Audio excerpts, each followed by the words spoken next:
പതാക വിവാദത്തിൽ കോൺഗ്രസിന്റെ ഇരട്ടത്താപ്പ് വീണ്ടും പ്രകടമാകുന്നു. പച്ചക്കൊടിയെ കോൺഗ്രസ് ഭയപ്പെടുന്നു എന്നതിന്റെ പച്ചയായ ഉദാഹരണമാണ് ഇന്ന് വണ്ടൂരിൽ നടന്ന സംഭവം. രാഹുൽ ഗാന്ധിയുടെ പ്രചരണ പരിപാടികളുടെ ഭാഗമായി വയനാട് പാർലമെന്റ് മണ്ഡലത്തിൽ UDF കമ്മിറ്റി വണ്ടൂരിൽ സംഘടിപ്പിച്ച കോൺക്ലേവിനിടെ മുസ്ലിം ലീഗിന്റെയും MSFന്റെയും കൂടി വീശിയതിനെ ചൊല്ലി സംഘർഷമുണ്ടായി. MSF KSU പ്രവർത്തകർ തമ്മിലാണ് വണ്ടൂർ ടാക്സി സ്റ്റാൻഡിൽ സംഘടിപ്പിച്ച പരിപാടിക്കിടയിൽ ഏറ്റുമുട്ടിയത്. പരിപാടിക്ക് ശേഷം രാത്രി 8 നടന്ന സംഗീത നിശയിൽ ഒരു വിഭാഗം കൊടി വീശുകയായിരുന്നു. ഇതോടെയാണ് സംഘർഷത്തിന് തുടക്കമായത്. തുടർന്ന് മുതിർന്ന നേതാക്കളെത്തി പ്രവർത്തകരെ നിയന്ത്രിക്കുകയായിരുന്നു. കോൺഗ്രസിന്റെ ദേശീയ നേതാക്കൾ മത്സരിക്കുന്ന ഒരിടത്തും തൽക്കാലം പച്ചക്കൊടി വേണ്ട എന്ന് തന്നെയാണ് കോൺഗ്രസ് ആവർത്തിച്ചു പറയുന്നത്. രാഹുൽ ഗാന്ധി നാമനിർദ്ദേശ പത്രിക സമർപ്പിക്കാനെത്തിയ ദിവസം നടന്ന റോഡ് ഷോയിലൂടെയാണ് പതാക വിവാദത്തിന് തുടക്കമാകുന്നത്. പിന്നീട് UDF സ്ഥാനാർത്ഥിയും കോൺഗ്രസ് ദേശീയ നേതാവുമായ KC വേണുഗോപാലിന്റെ പ്രചരണ പരിപാടിയിലാണ് ലീഗ് കൊടിയെ വിലക്കിയത്. അവിടെ കോൺഗ്രസിന്റെ പതാക കൂടാതെ RSPയുടെ പതാകയുണ്ടായിരുന്നു. KDP എന്ന പാർട്ടിയുടെ പതാകയുണ്ട്. പക്ഷേ UDFിലെ രണ്ടാമനായി ലീഗിന്റെ കൊടിക്ക് മാത്രമാണ് വിലക്കുള്ളത്. 2 സീറ്റിന് വേണ്ടി പതാക ഒളിപ്പിച്ചു വെക്കേണ്ട അവസ്ഥ പക്ഷേ അഭിമാനബോധമുള്ള ലീഗുകാർക്ക് സഹിക്കാൻ പറ്റിയെന്നും വരില്ല. അവരുടെ നിസ്സഹായതയും വേദനയും തെരഞ്ഞെടുപ്പ് ഫലത്തിൽ പ്രതിഫലിക്കും എന്നുള്ളത് ഉറപ്പാണ്.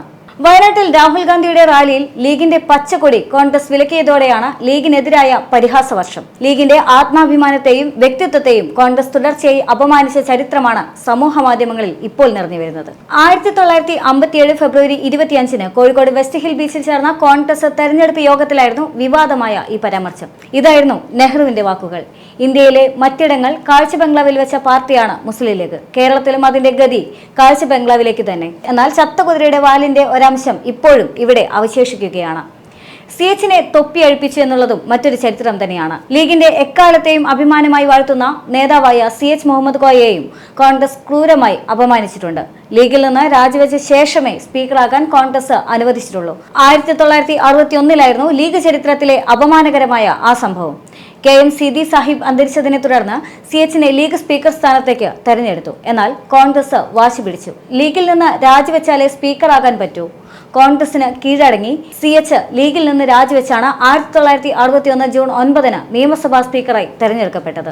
ഇതേ തുടർന്നാണ് CHനെ തൊപ്പിയഴിപ്പിച്ച് സ്പീക്കറാക്കി എന്ന വിഖ്യാതമായ രാഷ്ട്രീയ പ്രയോഗം ഉടലെടുത്തത്. ഇന്നിപ്പോൾ വയനാടിന് പിന്നാലെ മുസ്ലിം ലീഗിന്റെ കൊടി മറ്റ് ജില്ലകളിൽ നിന്നുകൂടി മാറ്റി നിർത്തുകയാണ് കോൺഗ്രസ്. നേരത്തെ വയനാട്ടിൽ രാഹുൽ ഗാന്ധിയുടെ പരിപാടിയിൽ നിന്ന് ലീഗ് കൊടി ഒഴിവാക്കിയതിൽ ലീഗിനകത്ത് തന്നെ അതൃപ്തി പുകയുന്നതിനിടെയാണ് ഇപ്പോൾ പുതിയ സംഭവങ്ങൾ ഉടലെടുക്കുന്നത്.